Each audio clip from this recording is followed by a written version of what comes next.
Well, I'm certainly dressed as if I wanted to visit high place, or preferably a less creepy English mansion. Ugh.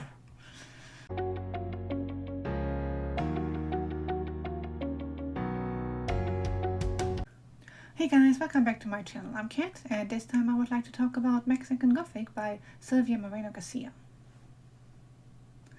The story starts off with Noemi and her father receiving a letter by her newlywed cousin Catalina, who says that her husband is trying to poison her and the house they live in is haunted.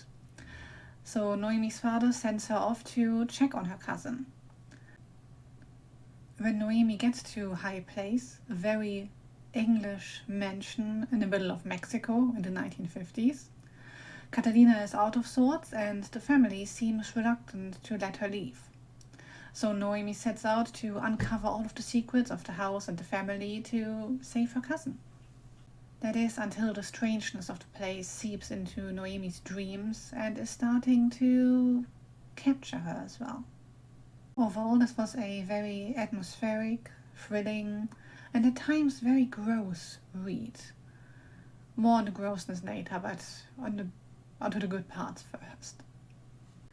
As the blurb of the book suggests, there is a romance brewing, but it is very understated. There is no swooning, no of the usual like, oh, should I not? It's like, oh god, please leave me alone with those. And none of that is in there.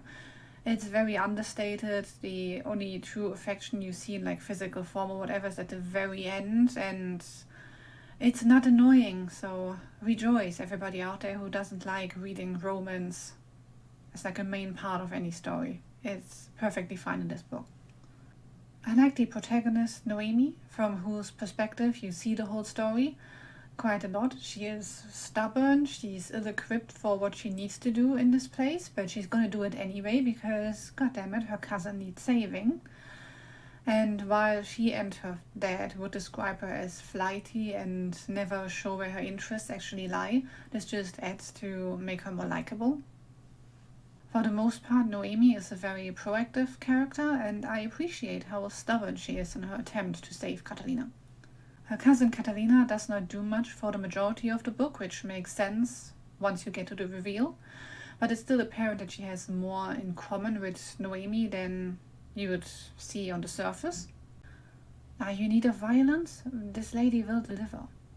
And she has a good reason to, but yeah, if you need somebody stabbed, Catalina is there for you. Francis is the potential love interest. He seems a bit meek, but it makes sense for him as well once you get to find out why everything is the way it is. But he's quite likable and far more rebellious than you give him credit for in the beginning. So yeah, as far as love interests go, he's acceptable, which is kind of the best there is for me anyway. So other characters: Howard, Virgil and Florence. The first time you meet him you instantly dislike them, and with good reason. There's not much guessing in this book. It's like who is evil, but the question is more like how, and how are they doing it. And yeah, the Doyle family makes it fairly easy to pinpoint, okay, they're all nasty. Something that irks me particularly about Virgil, I mean, he's a creep, yes, but I mean, a guy can be an asshole without being a potential rapist or sexual predator as well. And I could do with fewer attempted rape scenes in books in general. The Doyle family in general, Francis aside, deal in very gross notions of inferior and superior human races, and it's just the first time it comes up with Howard over dinner while he was pestering Noemi with it, who was also like, ugh. It's just like, you know what, just go outside, get your cousin and burn the place down now.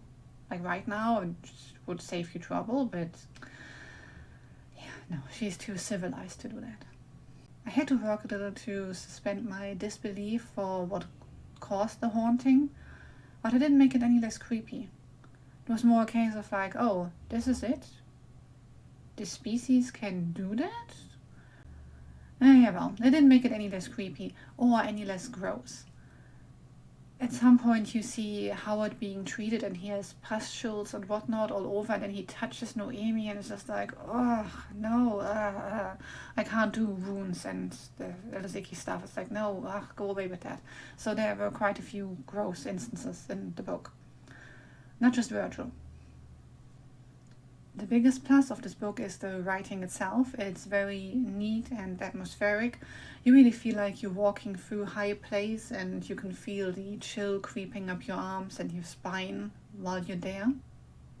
And there was nothing that ever made me pause and like, oh, there's an inconsistency or typos or whatever. It was blissfully free of those. So I'm really glad I randomly picked this up, and it fits quite well with the ending of a Halloween mood. And I think it deserves this cat. So if you're looking for something creepy, this would be for you. Thank you guys for watching, and let me know in the comments whether you read the book and how squeamish the grossness made you. Like and subscribe if you want to help this channel out, and I'll see you again next week with another video. Bye guys!